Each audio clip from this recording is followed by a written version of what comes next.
రేపు high court exam రాయబోతున్నవారు జాగ్రత్తగా చూడండి. ఆర్టికల్స్ అన్నవి చాలా ఇంపార్టెంట్ పాలిటీలో. డైరెక్ట్గా బిట్పడే ఏరియా సీట్ అయినా ఉంది అంటే అది ఆర్టికల్స్ సంబంధించి. భారత రాజ్యాంగంలో కొన్ని ముఖ్యమైన ఆర్టికల్స్ని ఇక్కడ ఇవ్వడం జరిగింది. జాగ్రత్తగా చూడండి. ఆర్టికల్ 14 ఏం చెప్తుందంటే సమానత్వం గురించి చెప్తుంది. ఇందులోని ఆర్టికల్ 14A, 14B చట్టం ముందు అందరూ సమానం, చట్టం చేత సమాన రక్షణ అన్నది ఉంటుంది, అది చూసుకోండి. తర్వాత ఆర్టికల్ 15 అంటే వివక్షత అన్నది చూడకూడదు. 5 రకాలైన వివక్షతల ఆధారం ఉంటుంది, ఆ వివక్షతలు చూపించకూడదని చెప్తుంది. తర్వాత ప్రభుత్వ ఉద్యోగాల్లో సమాన అవకాశాలు ఇవ్వాలి. ఆర్టికల్ 17 ఏం చెప్తుందంటే అంటరానితనం నిషేధం, అంటరానితనం అన్టచబిలిటీ నిషేధించడం జరిగింది. ఆర్టికల్ 18 ఇక్కడ ఉంటుంది, బిరుదుల రద్దు. ఆర్టికల్ 18 బిరుదుల రద్దు ఇంపార్టెంట్ ఇది కూడా. ఆర్టికల్ 18 బిరుదుల రద్దు. ఆర్టికల్ 19 ఇక్కడ 6 రకాలైన స్వేచ్ఛ, వాక్ స్వాతంత్ర హక్కు, సంచారంగా అంటే ఎక్కడైనా జీవించే హక్కు, ఇవన్నీ ఉంటాయి. ఓకే, అవి చూసుకోండి. తర్వాత ఆర్టికల్ 21 ఏం చెప్తుందంటే జీవించే హక్కు, చాలాసార్లు అడిగాడు, జీవించే హక్కు. ఆర్టికల్ 21 క్లాస్ ఏం చెప్తుందంటే విద్యా హక్కు. ఆర్టికల్ 22 ఏం చెప్తుందంటే అరెస్టు అంటే నిర్బంధాల నుంచి రక్షణ అనేది తెలియజేస్తుంది.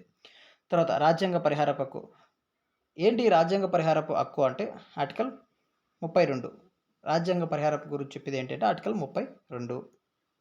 ఈ ఆర్టికల్ 32ని డాక్టర్ బిఆర్ అంబేద్కర్ గారు ఆయన ఏమన్నాడు అంటే ఆత్మ అని వర్ణించడం జరిగింది.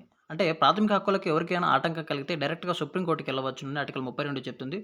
హైకోర్టుకి వెళ్ళొచ్చు అని రిట్స్, అంటే అప్పుడు అన్యాయం జరిగినప్పుడు వెళ్తే రిట్స్ జారీ చేసే అధికారం గురించి ఏం చెప్తున్నాయంటే ఆర్టికల్ 32.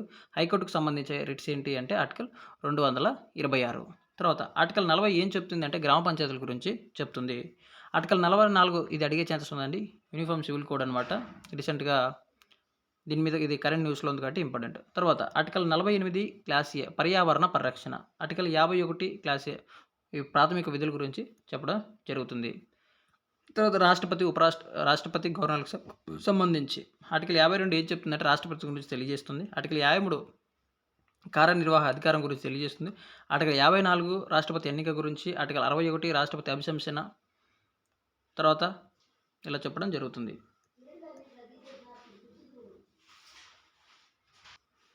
ఆర్టికల్ 72 క్షమాభిక్ష అధికారం గురించి చెప్తుంది. ఆర్టికల్ 153 గవర్నర్ గురించి. ఆర్టికల్ 161 గవర్నర్ క్షమాభిక్ష గురించి చెప్పడం జరుగుతుంది.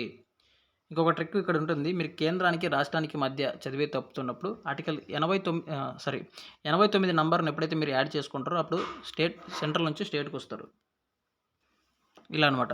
ఎప్పుడైతే ఈ ఆర్టికల్స్కి 89 ఎప్పుడైతే కూడతావో అప్పుడు సెంట్రల్ నుంచి స్టేట్కి రావడం జరుగుతుంది. అంటే రాష్ట్రపతికి క్షమాభిక్ష పెట్టే అధికారం 72 ఆర్టికల్ ప్రకారం ఎలా ఉంటుందో గవర్నర్కి క్షమాభిక్ష పెట్టే అధికారం 161. ఇలా 89 కూడినప్పుడు వస్తుంది. ఓకే. తర్వాత ఆర్టికల్ 74 మంత్రిమండలి గురించి. ఆర్టికల్ 75 ప్రధానమంత్రి నియామకం. తర్వాత 79 పార్లమెంటు. అంటే ఏంటి పార్లమెంట్ అంటే ఇది చాలాసార్లు అడిగిన బిట్టు. ఆర్టికల్ 79 అంటే ఏంటి అంటే పార్లమెంట్ అంటే ఏంటి అంటే చూడండి జాగ్రత్తగా, ఇలా అనమాట. రాష్ట్రపతి, రాజ్యసభ, లోక్సభ. ఆర్టికల్ 80 రాజ్యసభ గురించి చెప్తుంది. 81 లోక్సభ. 85 పార్లమెంటు సమావేశాలు. 123 ఆర్డినెన్స్ అండి. 123 రాష్ట్రపతి జారీ చేసే ordinance.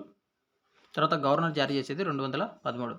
Supreme court, high court. Article 124 supreme court గురించి చెప్తుంది. తర్వాత ఇది చూడండి, ఆర్టికల్ 124 సుప్రీంకోర్టు గురించి చెప్తే, 214 హైకోర్టు గురించి చెప్తే, 241 కేంద్ర పాలిత ప్రాంతాల్లోని హైకోర్టు గురించి చెప్తుంది. 124, 214, 241 నెంబర్ చూడడానికి చాలా బాగుంది, గుర్తుపెట్టుకోండి. తర్వాత కోర్ట్ ఆఫ్ ది రికార్డ్స్ గురించి చెప్పే ఆర్టికల్ 129. Article 136 special leave. తర్వాత 141 సుప్రీంకోర్టు తీర్పులు బైండింగ్. తర్వాత ఇక్కడ మీరు గుర్తుపెట్టుకోవాల్సింది కాగండి, మెయిన్ కాగు. తర్వాత ఎమర్జెన్సీ 352, 356, 360. ఎన్నికలు 324 ఎన్నికల సంఘం చెప్తుంది. 343 అధికార భాషలు. 368 రాజ్యాంగ సవరణలు. తర్వాత ఇంకా ఏంటి గుర్తుపెట్టుకోవాలంటే 338 మనకి ఎస్సీ, ఎస్టీ, బీసీ కమిషన్లోనే గుర్తుపెట్టుకోండి. ఆల్ ది బెస్ట్ అండి. టైం వేస్ట్ చేసుకోకండి, మంచిగా రాసేయండి.